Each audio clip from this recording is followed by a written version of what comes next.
UTL solar solar लावणार आणि सबसिडीही मिळवून देणार। माजी केंद्रीय मंत्र्यांची मुलं मुस्लिमांबाबत वारंवार जाहीर विधानं करतात आणि त्यांना पाठीशी घातलं जातं, याचा अर्थ सत्ता डोक्यात गेली। शरद पवारांची राणी पितापुत्रांवर टीका।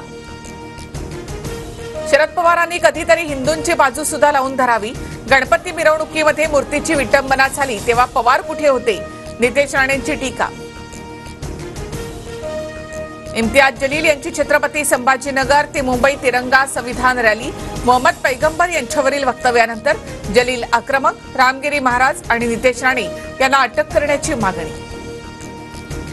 जलील यांच्या रॅलीला भीक घालत नाही, हिंदू पण मुंबईमध्ये जमू शकतात। जलील यांच्या तिरंगा संविधान रॅलीनंतर नितेश राणेंचा इशारा। आमदारकीला उभं राहण्यासाठी जलील यांची राजकीय रॅली।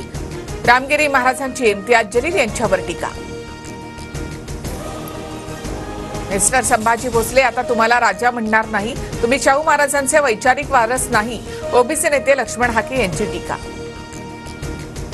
जरांगेंचं आंदोलन सुरू म्हणून शेजारी आंदोलन सुरू करणं अयोग्य। वडीगोद्रीमधील ओबीसी आंदोलनावर संभाजीराजेंचं भाष्य। संभाजी भोसलेंनी त्यांची जात दाखवली, ओबीसींचा द्वेष दाखवून दिला। राज्य कोणाला ठरवायचं हे आता ओबीसी ठरवतील, हाकेंचा हल्लाबोल।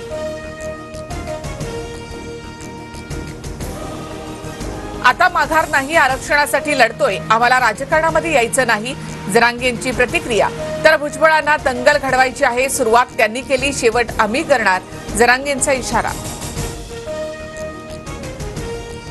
पाडण्यापेक्षा निवडून कसं यायचं ते बघा, सत्तेत या। संभाजीराजेंचं मनोज जरांगे यांना तिसऱ्या आघाडीमध्ये येण्याचं आवाहन। जरांगेंच्या आरक्षणाच्या मागणीसह इतरांचाही विचार व्हावा, आरक्षणाचा सर्व लहान घटकांनाही फायदा व्हावा, शरद पवार यांचं मत। मराठ्यांना ओबीसीमधून आरक्षण द्या असं पवार म्हणतायत का? त्यांना भूमिका स्पष्ट करावी। एकाच्या ताटातून दुसऱ्याच्या ताटामध्ये काढून देणं शक्य नाही, मंत्री सुधीर मुनगंटीवार यांची प्रतिक्रिया। धनगरांनी शेळ्या मेंढ्या पाळायचं बंद केलं तर महाराष्ट्रामधील जनतेला कुत्र्याचं मटण खावं लागेल। भाजप आमदार गोपीचंद पडळकर यांचं वादग्रस्त वक्तव्य। वडिलांबाबत बोलताना हर्षवर्धन पाटलांच्या मुलाला अश्रू अनावर। भाजपाकडून हर्षवर्धन पाटलांना दुजाभाव मिळत असल्याचा आरोप करत पुत्र राजवर्धन पाटील भाऊक।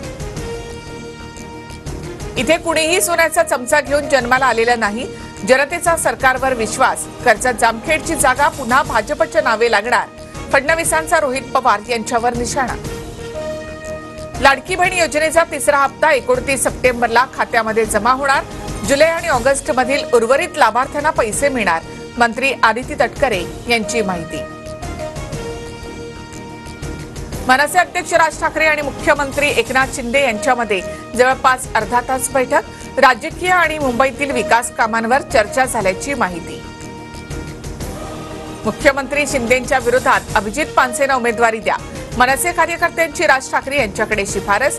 बैठकीमध्ये मुंबई, ठाणे, पुण्यातील जागांच्या अहवालावर चर्चा पूर्ण। सिनेटच्या सर्व 10 जागा आपल्याला पाहिजेत, मातोश्रीवरील बैठकीत मुंबईतील कार्यकर्त्यांना उद्धव ठाकरे यांचे आदेश। UTL सोलार सोलार लावणार आणि सबसिडीही मिळवून देणार।